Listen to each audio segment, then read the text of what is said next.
Hello everyone and welcome back to another episode of For Mother Matron. So, where we left off last time, Lizzy has just found this mysterious boy, but we went to what we thought was Rich's house, so I believe this is Rich, and he just woke up from sleeping in a small, cramped-looking hole in the northern wall of his house. The poor boy. I don't know if you can notice, you can't see the cursor anymore, so hooray. I realized that was a little bit annoying, and I made the volume of the game a little bit quieter. Let me know if you'd like it to be loud again. Is there a bed in there or something? No. Aww. So, you don't sleep in a bed? Just in a little hole in the wall? Maybe. Oh no, Rich! You're so cute! I used to have one, but my neighbor brothers told me that they'd enjoy the bed a lot more than I ever would, so I thought it made perfect sense to give it to them. No! You poor sweet child, you're...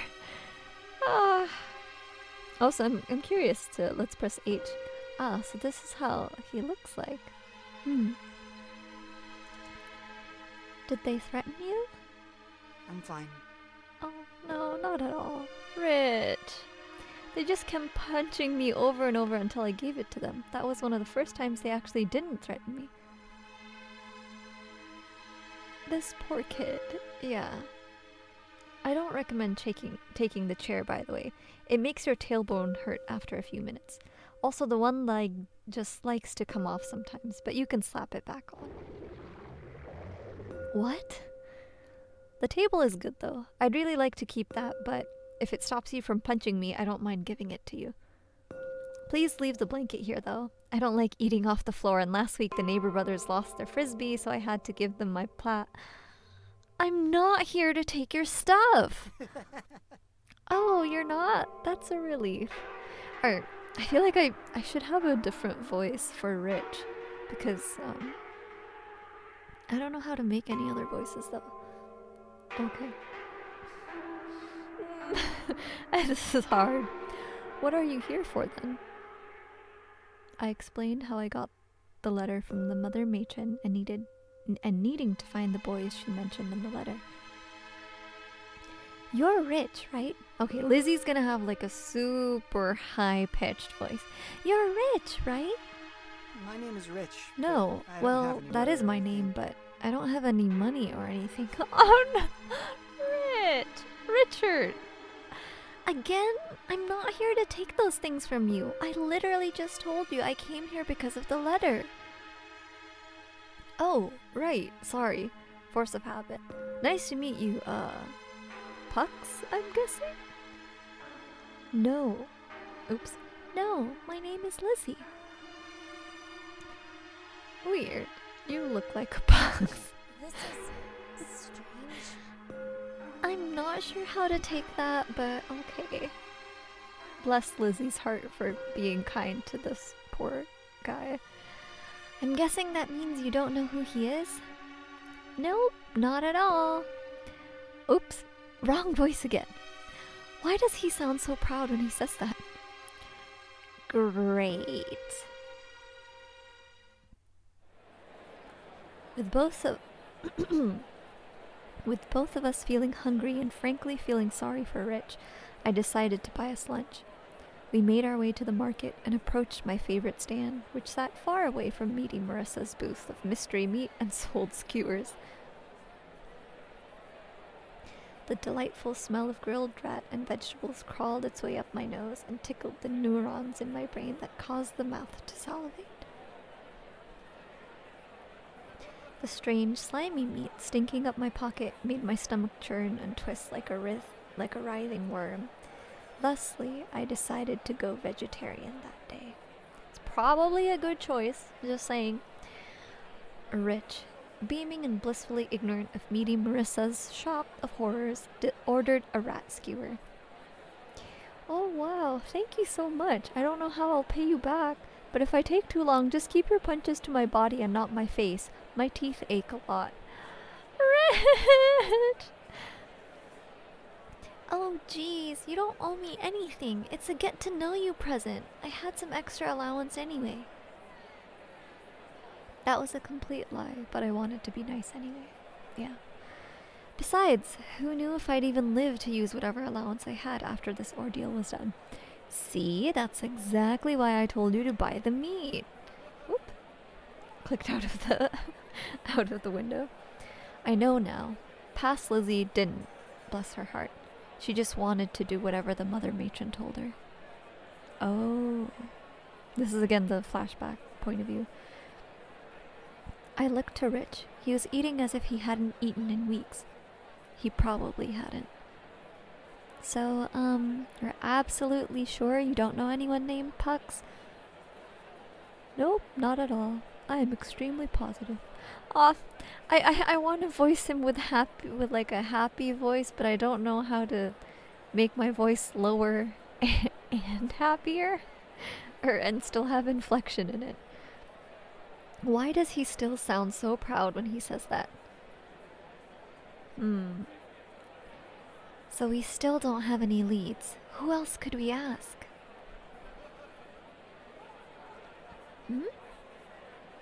What is it, Rich?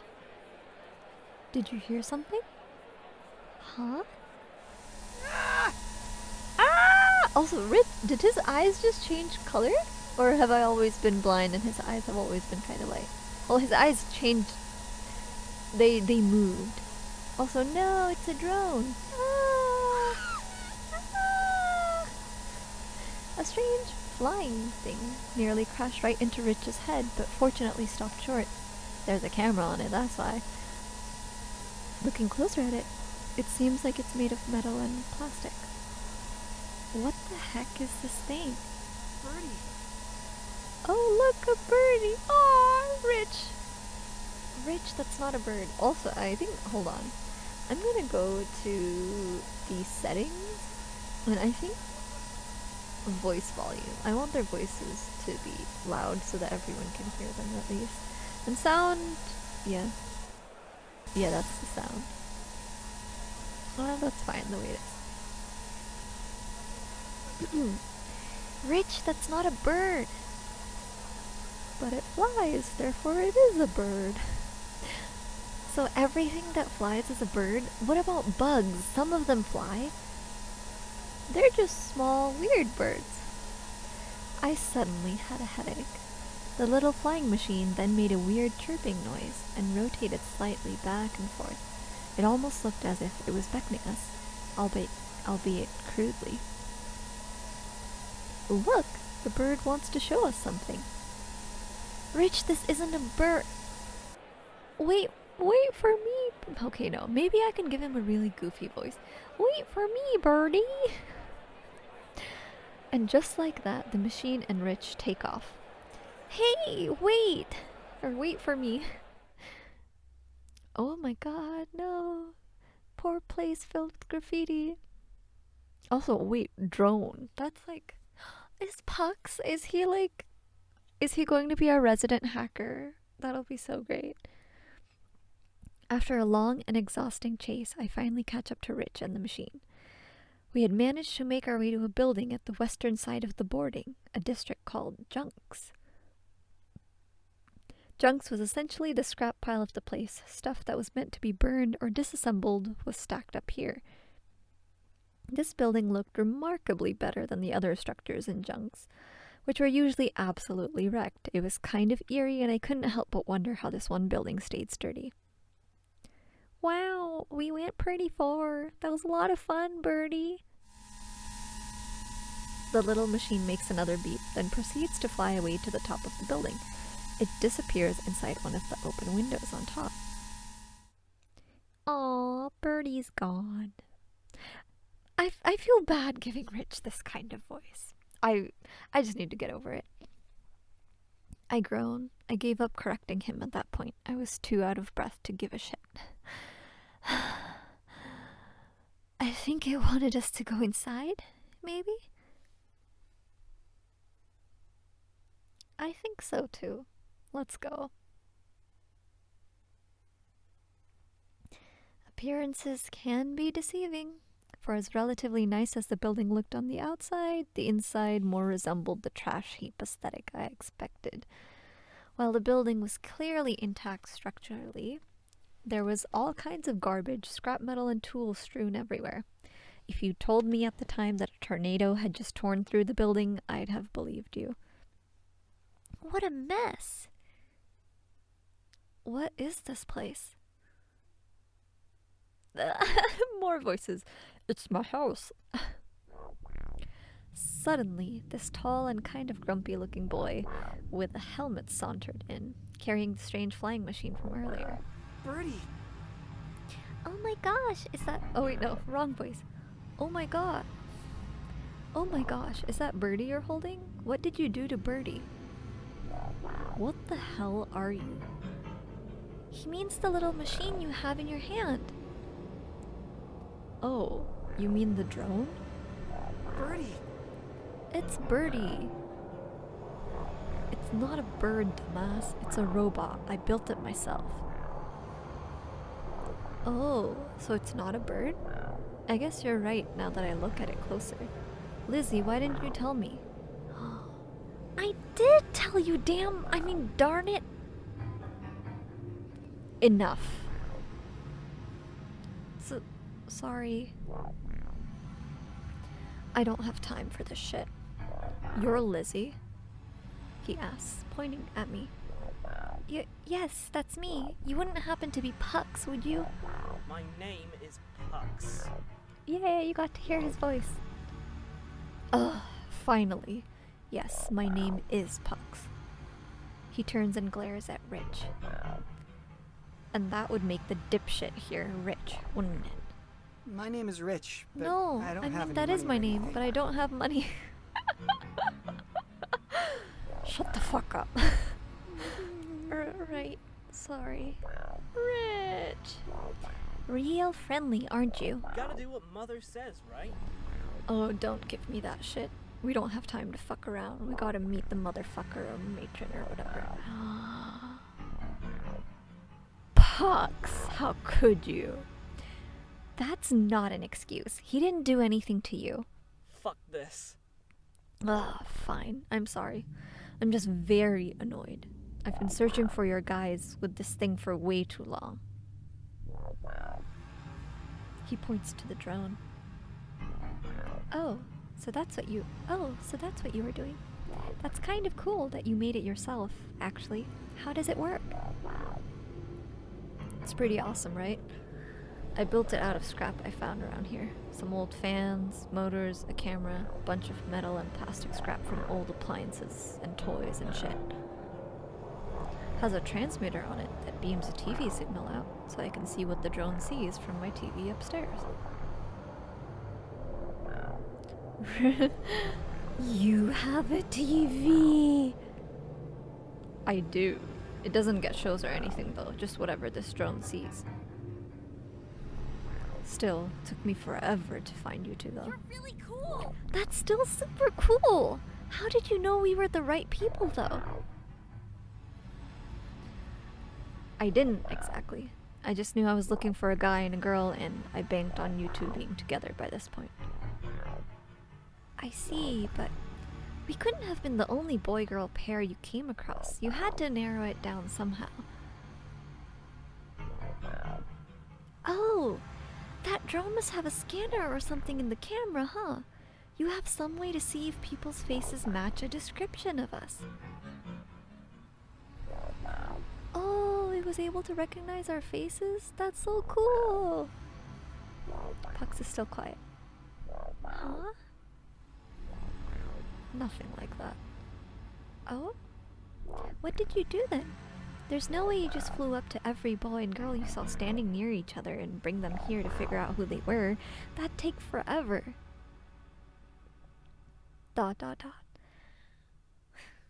That's exactly what you did, isn't it? That's why it took you so long? Urgh. He gritted his teeth so hard I was worried they were gonna shatter right in his mouth in a mess of toothy shrapnel. Oh my god! I thought about asking him why he had to use a drone to do that, instead of just walking around and asking people in person like I did. Glancing at his clenched jaw, though, I decided to take that question to my grave and just chalk it up to his temperament. God damn it. Let's just get the fuck going already.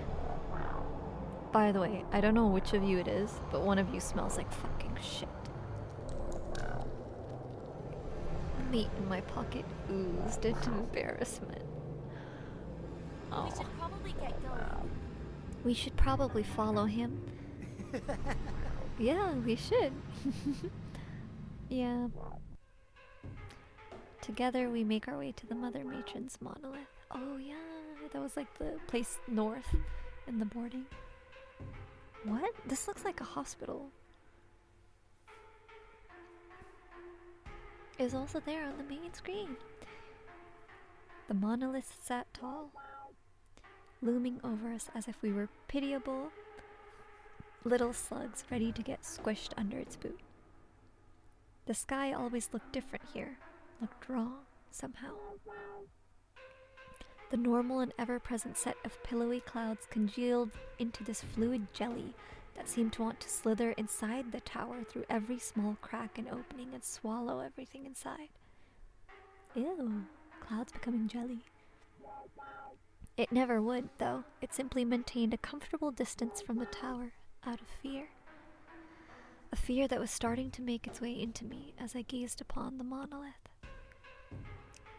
Doesn't matter how many times I see it, it still floors me how huge this thing is. Wow, I've never been this close to it before. It's so big! Yeah, it's big alright. Big enough to house the biggest pile of shit I can think of. Huh? What? Puck stormed past us and went inside, hands in his pockets. It was absolutely unheard of to hear anyone talk about the Mother Matron that way. Yeah. Looking back now, I know exactly why he felt that way. He went through a lot, the kind of things that stain reality for the rest of your life. Rich and I didn't know about that stuff, though. All we knew was this kid just insulted our mommy for no real reason. Rich and I followed Pux inside, brows furrowed and somewhat offended.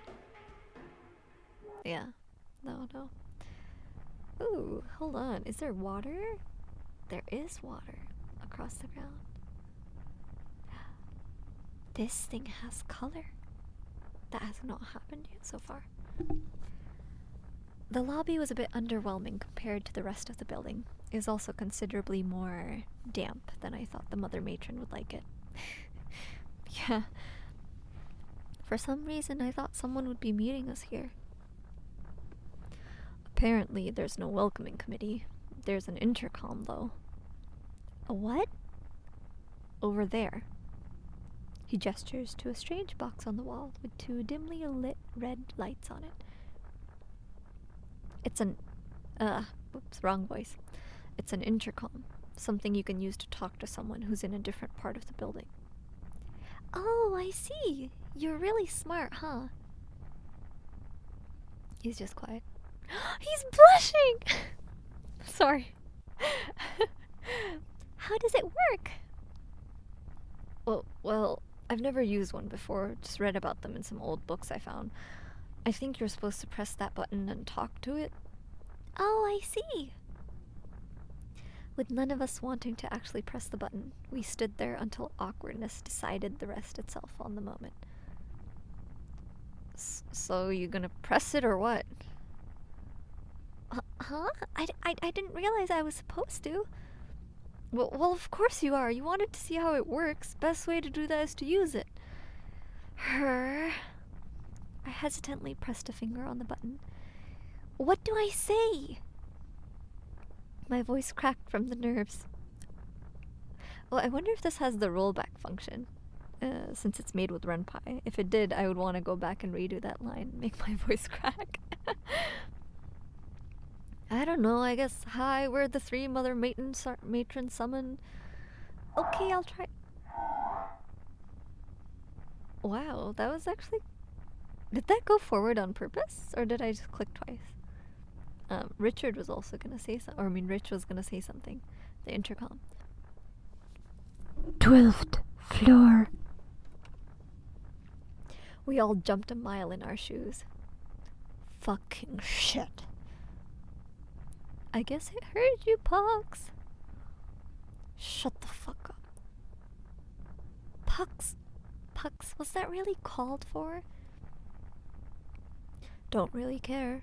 Let's move. We gotta hit the 12th floor. Pux stormed off again. Rich's eyes were glued to the floor. He looked like a sad little mouse, and I felt my heart twinge for him. He's kind of a jerk, isn't he? No, he's not so bad. I think he's just scared, like me. He just shows that differently. Rich. Let's get going. We should get going. Yeah, you're right.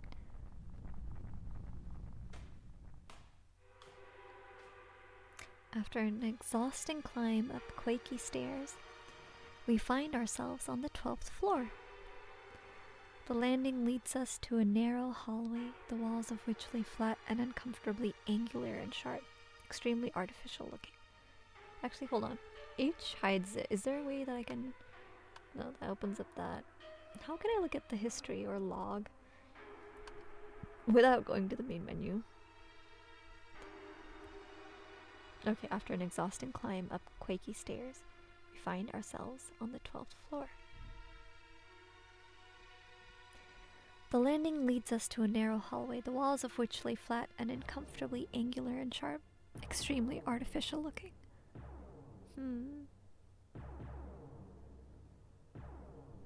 Angular and sharp.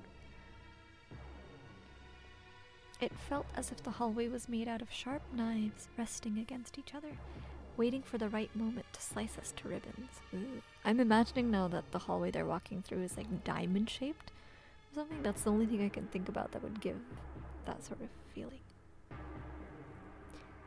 The hall terminates in an aged doorway made of wood and fogged glass.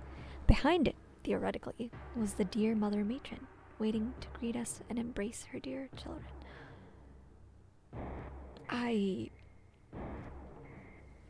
don't think she's gonna find anything behind the door. I'd finally get to meet the paragon of kindness that I knew as the caretaker of every girl and boy I knew. And yet, every synapse in my body was afire, screaming at me to turn and run. I kept my feet firm, but were my skin sentient or sentient? Sentient? Sentient. I will figure that out on my own.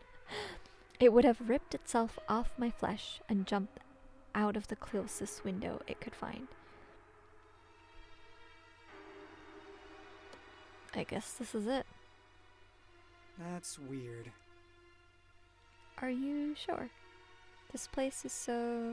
I don't know. Something about it bothers me. Oh, I figured out what happened last time. The reason why I thought Rich's eyes changed colors was because his pupils got smaller.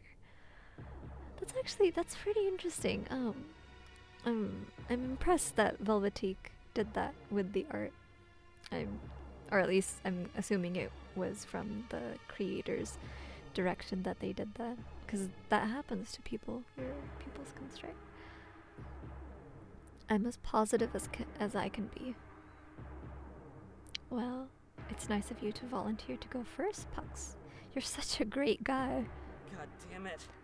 I didn't say anything about that, you dipshit. You're kind of a jerk. Shh, stop yelling. I'll go first. See, his pupils got constricted again. Huh. Also, I'm gonna save. Just 'cause, nope, or don't trust this. Shh, stop yelling, I'll go first. I volunteered so confidently just to get them to shut up, but the instant I had said it, I felt intense regret. I was totally gonna do it anyway, but fine, if you insist. Thanks, Lizzy. Okay, Rich. Rich is very sweet, but maybe because of the voice I'm giving him, or I don't know how to voice him, he almost sounds like he could be extremely manipulative if he wanted to, like to get what he wants. Like that's a terrifying thought. And so I stepped closer. Oh, no, no, no, no, no, no, no, no, no, no, no. I'm so scared. No. Well, God. Okay, it's okay, it's okay. Okay, I'm going to end this episode here because it's long enough. Come back again. Tune in again for the next episode where we figure out what's about to happen, okay? Thank you, everyone, and goodbye.